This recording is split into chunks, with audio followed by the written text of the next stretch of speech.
Maswerteng gabi po mga ka-STL. Narito na po ang resulta ng STL Quezon para sa araw na to, 3rd of February 10, 2026, araw ng Martes. Naway ang mga natayaan nyo pong mga numero kanina ay manalo nawa ngayong gabing ito, 8 PM. Kaya't kunin nyo na po ang inyong mga ticket.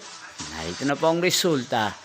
Ang mga numerong nanalo sa STL Quezon ngayong gabing ito, February 10, 2026, 8 PM, third draw result, 36 at 13. In exact order. Again, 36 at 13.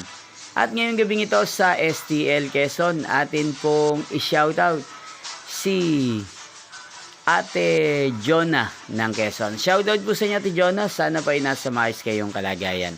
Hindi pong napanood ang resulta ng STL Quezon. Magkita-kita pong muli tayo bukas ng alas 11 ng umaga. Thank you for watching.